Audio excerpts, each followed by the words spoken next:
स्वागत छ। आज हामी स्नो रिभर्स लिमिटेडको अलि बाक्लो र जटिल देखिने विवरण पत्रलाई मजाले डिकोड गर्दैछौँ।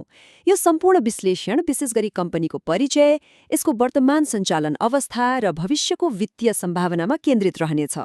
ल, कति पनि ढिला नगरी सिधै विषयवस्तुमा प्रवेश गरौँ। 3 महिना 24 दिन। सोच्नुस् त, नेपालको जलविद्युत क्षेत्रमा आयोजनाहरू वर्षौं ढिला हुनु त सामान्य जस्तै हो नि, होइन र? तर स्नो रिभर्सले आफ्नो सुपर कावेली खोला आयोजना निर्धारित समयभन्दा झण्डै 4 महिना अगावै सम्पन्न गरेर एउटा ठूलो र विरलै देखिने सञ्चालनगत सफलता हासिल गरेको छ। यो साँच्चै नै चासोको विषय हो। आजको हाम्रो एजेन्डा यस्तो छ। पहिलो, कम्पनीको परिचय। दोस्रो, वर्तमान अवस्था।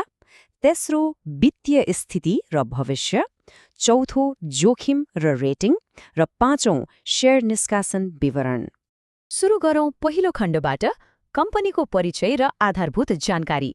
खासमा यो कम्पनीको मुख्य आधार भनेकै ताप्लेजुङ जिल्लामा रहेको 13.5 मेगावाट क्षमताको सुपर कावेली खोला ए आयोजना हो।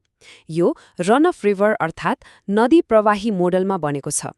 यसको सिधा अर्थ के हो भने हिउँदमा खोलामा पानीको बहाव घट्दा यहाँबाट हुने विद्युत उत्पादन पनि स्वतः कम हुन्छ।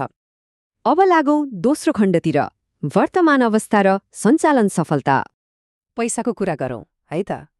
आयोजनाको वास्तविक कुल लागत करिब 2 अर्ब 71 करोड रुपैयाँ पुगेको छ।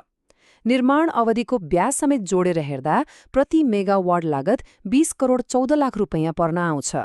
समय अगावै काम सम्पन्न हुनुको सबैभन्दा ठूलो फाइदा यहीँनेर देखिन्छ। लागत पूर्ण रूपमा नियन्त्रणमा छ। आम्दानी कसरी हुन्छ त? पक्कै पनि नेपाल विद्युत प्राधिकरणसँगको खरिद सम्झौताबाट।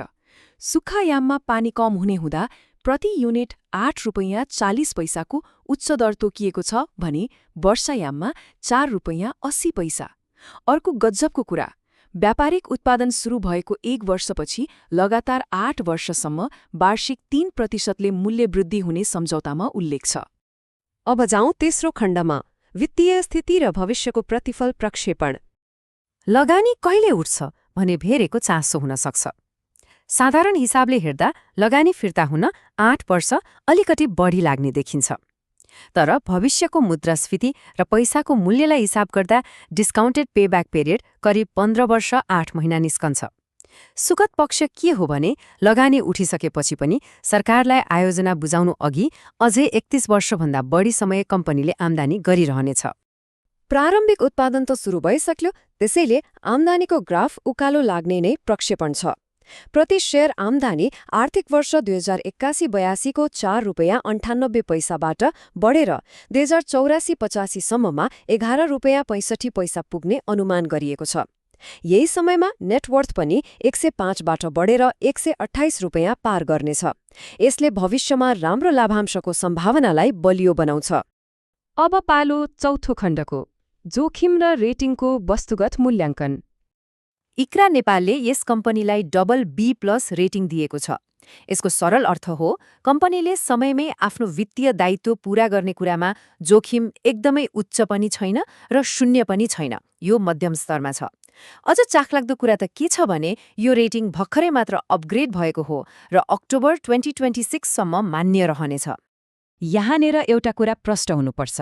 विवरण पत्रमा नियमनकारी निकायको स्पष्ट उद्घोष हुन्छ। नेपाल धितोपत्र बोर्डले विवरण पत्र पास गर्यो भन्दैमा आयोजना सधैँ नाफामै जान्छ भन्ने कुनै ग्यारेन्टी हुँदैन।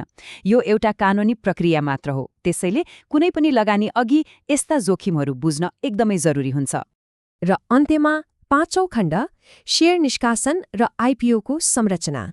कम्पनीले कुल 18 करोड 75 लाख रुपैयाँ बराबरको आइपिओ बजारमा ल्याउँदैछ।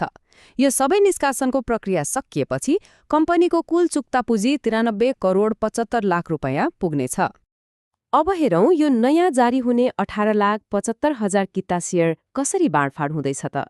ठ्याक्कै आधा अर्थात् 50% हिस्सा आयोजना प्रभावित स्थानीय बासिन्दाकै लागि छुट्याइएको छ।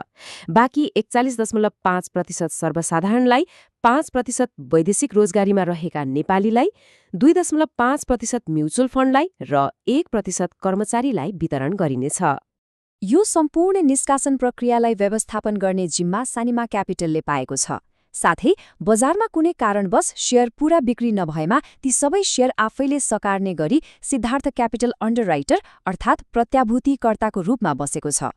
ल, कम्पनीको अवस्था, वित्तीय स्थिति र भविष्यको प्रक्षेपण सबै तथ्याङ्कहरू हाम्रै अगाडि छन्।